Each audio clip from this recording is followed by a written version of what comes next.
ذکر کے وقت باری تعالیٰ کے کس صفت کا دھیان رکھنا چاہیے یا مطلق وجود باری تعالیٰ کا، اور ایسے ہی درود پاک کے ورد کے وقت رہنمائی فرمائیں۔ ذکر کے وقت تو بھائی جن الفاظ سے ذکر کر رہے ہو اس میں اللہ کی جو تعریف ہو رہی ہے دھیان اسی پر رکھا جائے بس، کیونکہ اللہ تعالیٰ وراء الورا ہے، اللہ تعالیٰ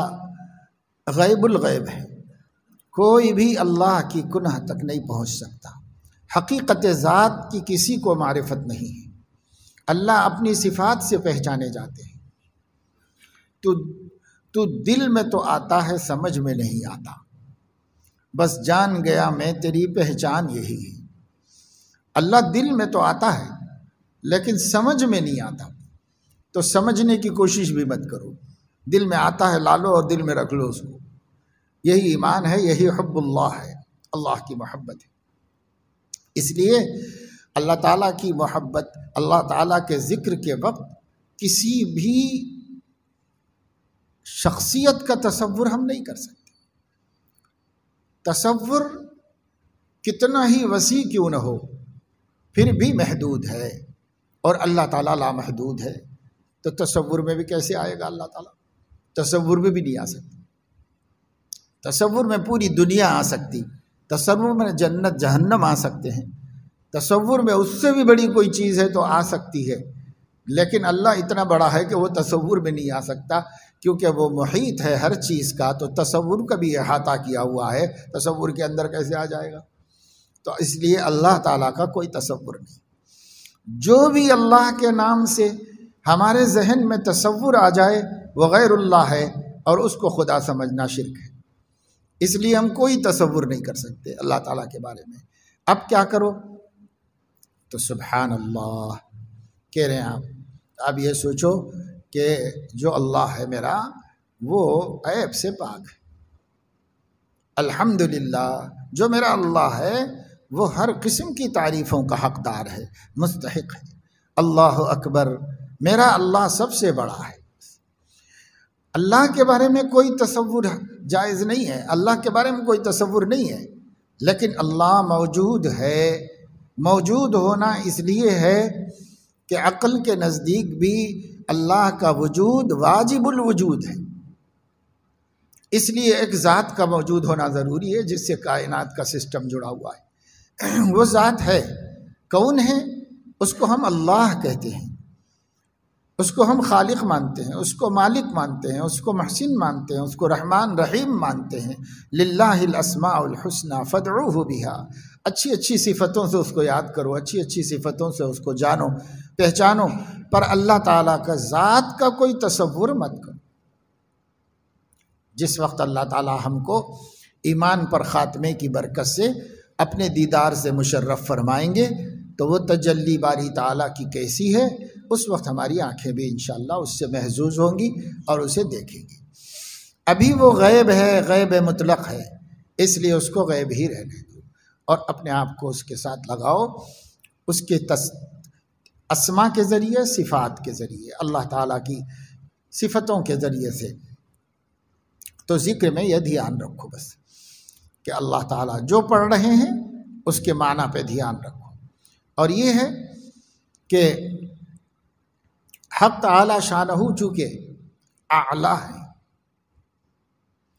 اور اعلیٰ جو ہے اونچے کو کہتے ہیں، بلند کو کہتے ہیں،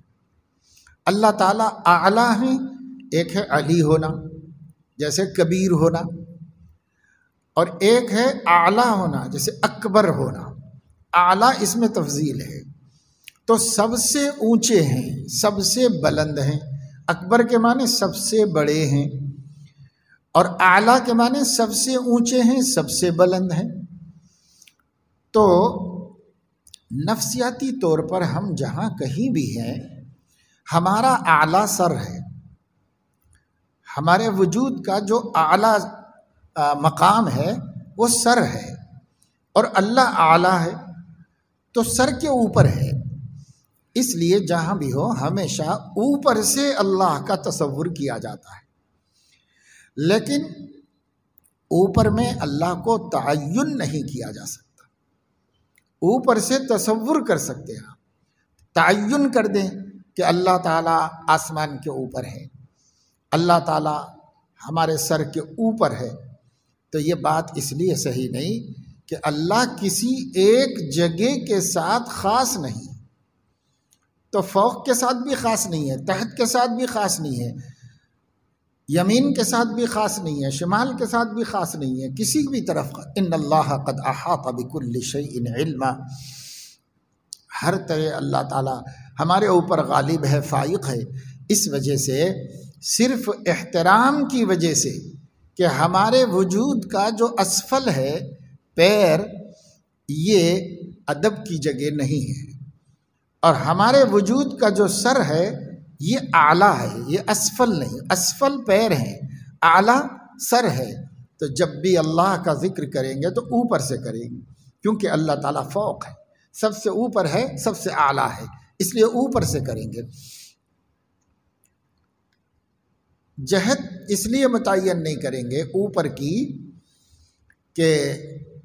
اس دنیا میں اگر ایسا مقرر کر لیا جائے تو جو ہمارا اعلیٰ ہے وہ دوسروں کا اسفل ہے، کیونکہ دنیا گلوبل ہے، ایک گیند کی شکل میں ہے، اور آبادیاں اوپر بھی ہیں نیچے بھی ہیں۔ اگر ہم زمین سے ہمارے سر کے اوپر اللہ تعالیٰ کو متعین کر دیتے ہیں تو جو اس گلوبل کے نیچے کی دنیا میں رہتے ہیں وہ الٹے ہیں، تو ان کے سر پیروں کے اوپر اللہ تعالیٰ ہو جاتے ہیں، یعنی تو ادھر سے پیر کے نیچے ہو جائیں گے، ادھر سے سر کے اوپر ہو جائیں گے۔ تو اس وجہ سے تعین نہیں کیا جاتا سمت کا، تصور کیا جاتا ہے ہر شخص کو جہاں رہتا ہو، جس ملک میں رہتا ہو، اور اس گلوبل کی جس سطح میں رہتا ہو، وہاں سے اس کو یہ تصور کرنا ہے کہ میرے سر سے اوپر اللہ تعالیٰ رہتے ہیں۔ یہ اللہ تعالیٰ کے علو مرتبت کے واسطے ہے، یہ اللہ کا مقام متعین کرنے کے واسطے نہیں۔ جگہ کہاں ہے اللہ پاک کی؟ جگہ متعین کرنے کے لیے نہیں، علو مرتبت کے واسطے ہے کہ میرا وجود کا سب سے اعلیٰ حصہ سر ہے، اللہ اس سے اوپر ہے۔ یہ تصور کرے جب ذکر کرے تو اوپر سے، یعنی سر کے اوپر سے میرے پاس اللہ تعالیٰ کی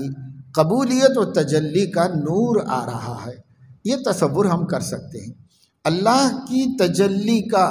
اللہ کی عنایت کا، اللہ کی رحمت کا نور ہمارے اوپر آ رہا ہے، لیکن خود اللہ وراء الورا ہے، اس لیے اللہ پاک کی ذات کا کوئی تصور کرنا جائز نہیں ہے مسلمانوں کے واسطے۔ درود پاک کے وقت تو حضور علیہ السلام کی ذات عالی کا تصور کرو۔ یہ بھی تصور کر سکتے ہو کہ آپ مدینہ منورہ میں روضہ اقدس کے سامنے کھڑے ہوئے ہیں، اللہ کے نبی صلی اللہ علیہ وسلم کا چہرہ مبارک نظر آ رہا ہے، اور ہم ادب سے عرض کر رہے ہیں الصلاۃ والسلام علیک یا رسول اللہ۔ اس تصور میں اس طرح پڑھنے کی بھی اجازت ہے، لیکن جب ہم نبی پاک صلی اللہ علیہ وسلم کو غائبانہ طور پر درود بھیجیں گے تو غائبانہ صیغوں کے ساتھ بھیجیں گے، یعنی اللہم صلی وسلم علی سیدنا و نبینا، یہ ہم اس طریقے سے بھیجیں گے، اور تصور میں آپ کی ذات کو رکھ سکتے ہیں، کیونکہ آپ کی ذات معلوم ہے، آپ کی ذات معلوم ہے۔ جب آپ کی ذات معلوم ہے تو ہم ان کا تصور کر سکتے ہیں۔ آپ کتابوں میں آپ صلی اللہ علیہ وسلم کی صورت کی تفصیل پڑھے ہوئے ہوں، اور اس سے آپ کے ذہن میں ایک نقشہ بنا ہے کہ ایسے ہوں گے ہمارے نبی صلی اللہ علیہ وسلم۔ جب ہم پڑھیں گے پوری سیرت تو ایک نقشہ بھی بن سکتا ہے حسن کا، جمال کا، قد و قامت کا، زلفوں کا، کپڑوں کا، حضور علیہ السلام کی چال ڈھال کا، تو وہ بھی ہمارے لیے ناجائز نہیں ہے، حرام نہیں ہے۔ ہم اس ہستی کو درود صلاۃ و سلام بھیج سکتے ہیں جو ہمارے تصور میں سما رہی ہے، اس لیے کہ نبی کا سراپا تصور میں آ سکتا ہے، اللہ کا نہیں آ سکتا۔